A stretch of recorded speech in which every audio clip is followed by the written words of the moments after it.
And because it is Mother's Day, I'm going to be using the word mother a lot, but let me make it very clear that I am referring to anybody who has mothered, okay? Regardless of biology or gender. It's the process of mothering that I'm talking about.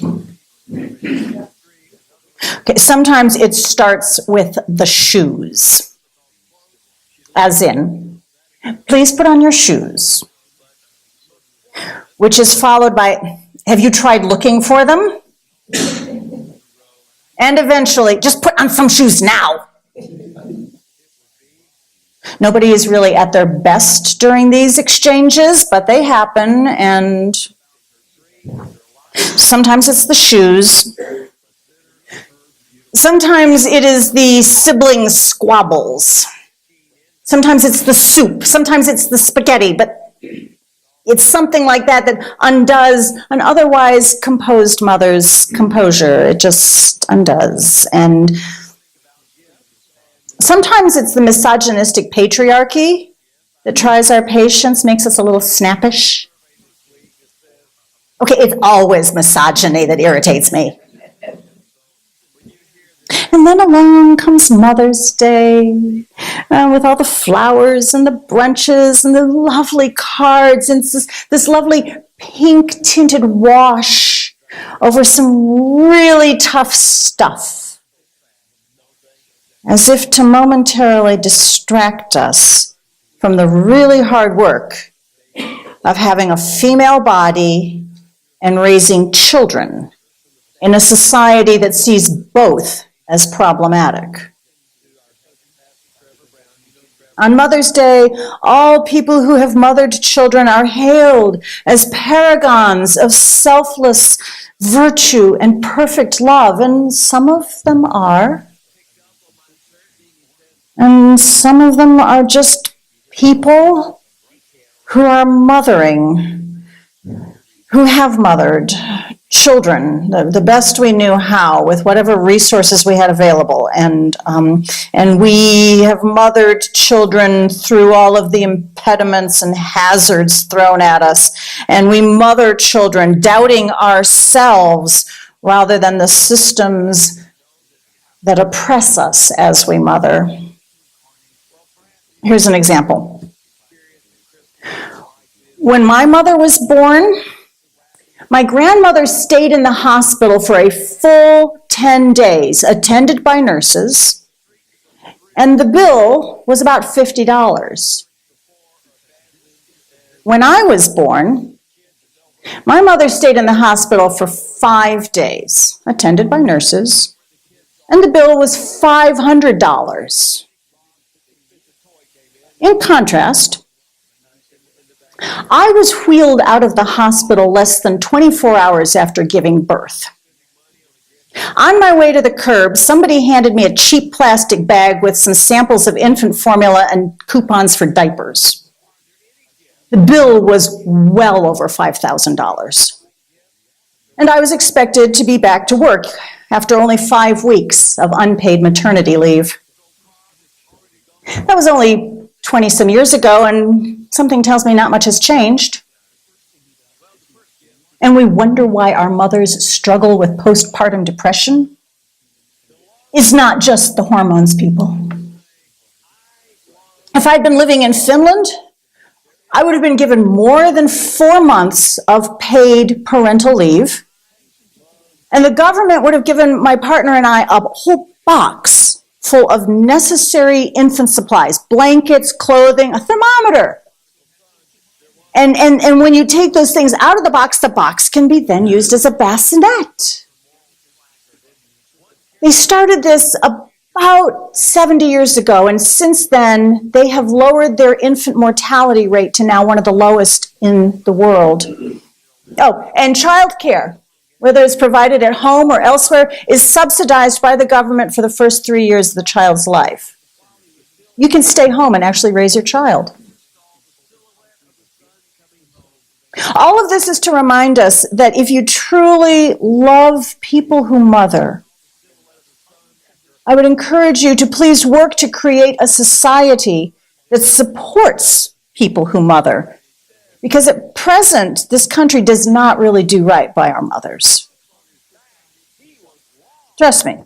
Go ahead, give them flowers and a card, but if you asked most of them, most mothers would really rather have an economy and a healthcare system and a government that actually doesn't punish them for mothering. Oh, and could we quit letting the gun manufacturers convince us that our teachers need guns rather than a raise?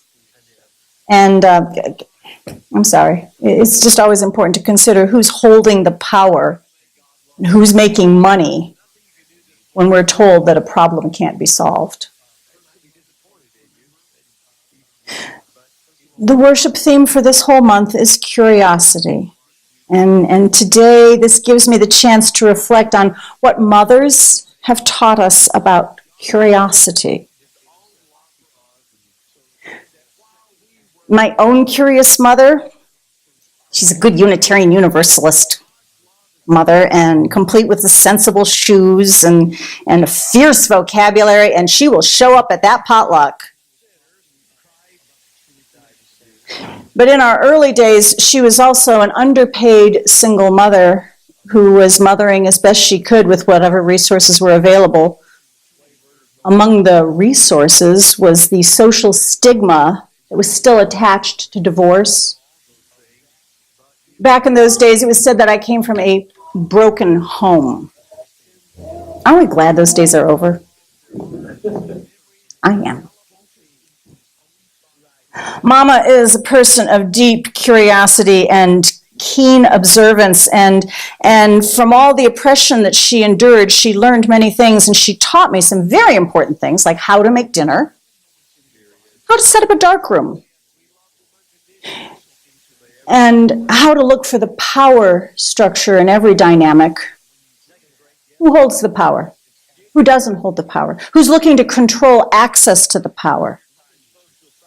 I'm simplifying it, but like some children learn accountancy of numbers, I was taught to account for power. It's come in very handy. I'm teaching my own daughter. Another friend's mother would march her whole brood down to the nearest wetland and then just sort of stand back and let them be free to explore and catch pollywogs and get muddy, and whatever treasure they ran back to show her, she would be equally excited about it. She instilled in her children an enthusiasm for this kind of exploration and curiosity. My friend still holds that. And then her children got to watch as she followed her own curiosity into learning new things. She took up pottery and became an accomplished potter. She created objects of lasting beauty. Yesterday I spoke with a curious mother. She explained that when it actually came down to things, she would consider what her own mother would do, and then she'd do the opposite. Because her mother was distinctly not curious. And as a curious kid, my friend grew up having to endure this unsatisfied itch of curiosity. So when it came her time to finally mother a younger person, she delighted in asking all the questions. Hey, let's see what happens. Even when she knew what was likely to be the outcome, she was still grateful to be able to watch another person discover something about this world. And I asked her daughter, how'd that go? She said, yeah, sometimes, as much fun as that was, sometimes you just get tired of being asked questions and just say, can't we just do the thing? But one year, their whole family moved to France, and this daughter got to watch as her parents stumbled and who spoke no French almost, and they had to stay humble and curious. And so she got to see how that even grown-ups need curiosity just to survive. Another person I know is simultaneously mothering 3 sons, ages 3, 19, and 21. And you'd think after a couple of decades of mothering, she'd have this whole gig sewn up, but no. Last week, she learned something entirely new. She told me that she had just discovered that the most challenging thing you can say to a child is, "What do you think?" It was an astonishing thing for her to discover this, because she admits it was not a natural thing to come out of her mouth. She was usually ready to tell her children, "Well, here's what I think." She's learning to tap into her own curiosity. She's learning to zip up her certainty and ask, "What do you think?" And then listen to whatever their thought processes are. And she's learning to use her curiosity to spur her children's creativity to solve their own problems. Another wise person who's been mothering for a while told me that her greatest intention, the one thing that drove her most keenly through parenting, was to show her children how phenomenally beautiful this world is. She pointed out the plants and the birds and the clouds and the soil to show them what a glorious place they had been born into. This is part of her nature, but she was always so keen to show them that life is best, lived with a sense of marvel and curiosity. She wanted them to walk into this world with an expectation that if they observed, they would always see more. And for all of her efforts to teach them to explore this external beauty, she does kind of wish that she had taught them more how to explore the internal self, the beauty of the internal life, and how to question that self more. But not to worry. One of her children has already explained to her that she taught them that you can change your life. And indeed, she changed over and over. She started out at one point as a genetic engineer, and then she became a farmer and professor, and then she became a minister.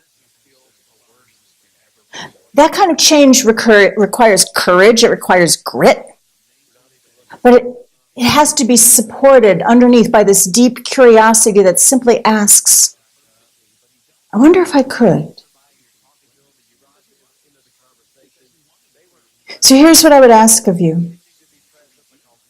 I want you to go back and I want you to think about all of the people who have mothered you. Did they engender, stifle, nurture, freeze up in the face of your curiosity? Consider what you learned from all of your mothers, your grandmothers, your foster mothers, stepmothers, friends' mothers, all of the people who mothered you. What role did curiosity play, and how are you still living out those lessons? And then I want you to go back a little bit larger and consider how life itself, the greatest mothering force of all, DNA, endlessly creates and explores this world every day. How with each blinking eye, looking into a microscope or telescope, life is looking back upon itself and asking the greatest questions of all. Where have I come from? How is this made? Where is it going? Ultimately, our greatest gift to life itself is our willingness to ask questions and say yes to our questions. I wonder if I could. What do you think? Let's see what happens. What did you find? Where's the power? When we lead with this curiosity, when we set our certainty aside, even if we think we know the answer, set our certainty aside for just a moment and allow ourselves the opportunity to poise on the not yet. Just not yet. We join in with this great mother in her delight in the possibility of beauty. Again and again. For this is what it is to stay curious. Blessed be. Amen.